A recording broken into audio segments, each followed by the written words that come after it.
বিসমিল্লাহির রহমানির রহিম। আসসালামু আলাইকুম। জনতার রান্নাঘর থেকে সবাইকে জানাচ্ছি শুভেচ্ছা। আশা করি সবাই ভালো আছেন। আজকে যে রেসিপিটি করব সেটা হচ্ছে ডিম ভাজবো। ডিমটা এমনভাবে ভাজবো মানে একটা ডিম ভাজা দিয়ে বা ২টা ডিম ভাজা দিয়ে ভাতটা খাওয়া হয়ে যায়। সেই জন্য এখানে নিয়ে নিয়েছি আমি ১ চামচ মানে বড় চামচে ১ চামচ ভরে পেঁয়াজ। আর এখানে আমি কোয়ার্টার চামচ থেকেও কম একটু আদা রসুনের পেস্ট দিয়ে দিচ্ছি। ওইটা মশলা দিয়ে ভাজবো হালকা, হালকা মশলা দিয়ে। এই যে এখানে ১ চুটকি দিয়ে দিচ্ছি হলুদের গুঁড়া, ১ চুটকি ধনিয়ার গুঁড়া, মরিচের গুঁড়াটাও একই রকম একই সমান দিচ্ছি। এখানে জিরার গুঁড়োটা এই যে একই সমান সব মশলা দিলাম। আমি ২টা ডিম ভাজবো। আপনারা যদি বেশি ডিম ভাজেন তাহলে মশলাগুলো আরেকটু বেশি দিতে হবে। আমি ১ চুটকি সব দিলাম। এই যে লবণটা স্বাদ মতন দিয়ে দিলাম। আর এখানে ৩টা কাঁচামরিচ কুচি আছে। কেউ যদি মরিচটা শুকনো মরিচের গুঁড়া না খেতে চান তাহলে দিয়েন না। কাঁচামরিচটা তাহলে একটু বেশি করে দিবেন। আর এগুলো আমি সব চটকিয়ে নিচ্ছি এখন। এই চটকিয়ে নেওয়াটা এটা হাত দিয়েই করতে হবে। এটা চামচ দিয়ে করলে ভালোভাবে হয় না। আর এই সব মশলা, পেঁয়াজের রস, সব মরিচ সব একসাথে মানে খুব ভালো করে মেখে নিতে হবে। এইভাবে আপনারা যদি ডিম ভাজেন, যারা ভাজেন তারা তো ভাজেনই, যারা না ভাজেন এইভাবে সবাই তো সব কিছু আমরা জানি না, আমি অনেক কিছু জানি না। যাই হোক, তারা যদি এইভাবে একটা ডিমটা ভাজেন আপনারা খেয়ে দেখবেন যে কতটা মানে মজা লাগে।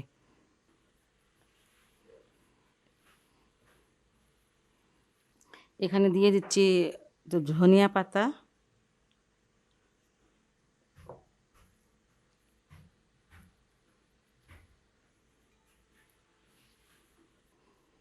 সব কিছু মেখে আমি বেশি একটু নরম করে নিয়েছি। পেঁয়াজ, ধনিয়া পাতা, কাঁচামরিচ এগুলো একটু মানে মেখে মেখে একটু নরম করে নিতে হবে। এটা মাখানো হয়ে গেছে।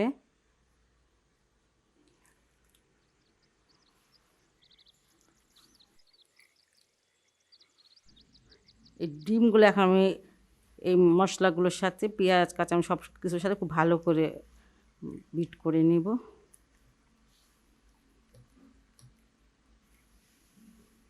ভালো করে এটা আমি ফেটে নিয়েছি।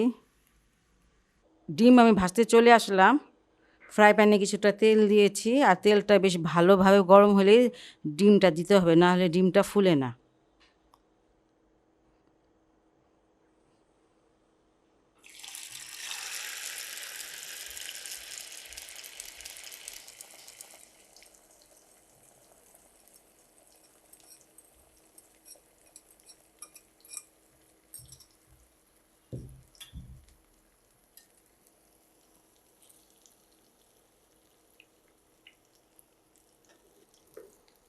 এই যে এভাবে একটু ঘুরিয়ে দেবেন যাতে মানে পুড়ে না যায় বা ভাজাটা সুন্দরভাবে সমানভাবে হয়।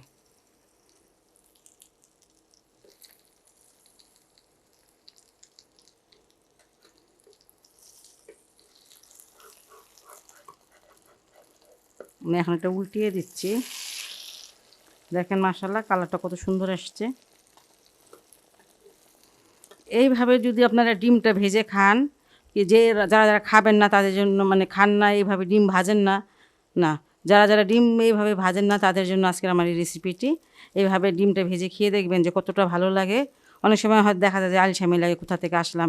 এইভাবে যদি আপনারা ডিম ভাজেন আপনারা কিন্তু মানে এই ডিমটা দিয়ে আপনারা ভাতটা খেতে পারবেন, যারা ডিমটা খুব পছন্দ করেন। আর যারা পছন্দ করেন না তাদের কাছে তো অবশ্যই ভালো লাগবে না।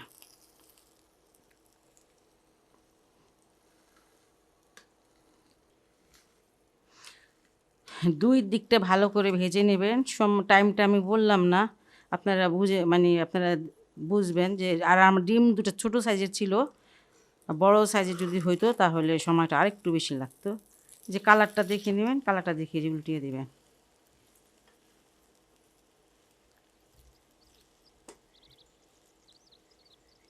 ডিমটা একটু ভালো করে ভেজে নেবেন। অনেকে ডিমটা অনেক সুন্দর ফুলে কিন্তু ভিতরে অনেক সময় কাঁচা থাকে, ভিতরটা অত সিদ্ধ হয় না।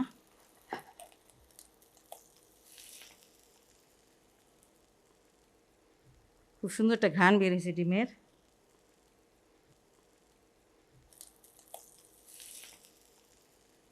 ডিমটা আমার ভাজা হয়ে গেল। আর আপনারা এইভাবে বাসায় অবশ্যই ডিমটা ভেজে খেয়ে দেখবেন। ডিম তো সবাই সবসময় খান, প্রতিদিনই খান, দেখবেন যে কতটা ভালো লাগে। আর যদি ভালোই লাগে তাহলে অবশ্যই আমার চ্যানেলকে লাইক কমেন্ট সাবস্ক্রাইব করবেন। সবাই ভালো থাকুন, সুস্থ থাকুন, নিরাপদে থাকুন, এই দোয়া করি। আল্লাহ হাফেজ।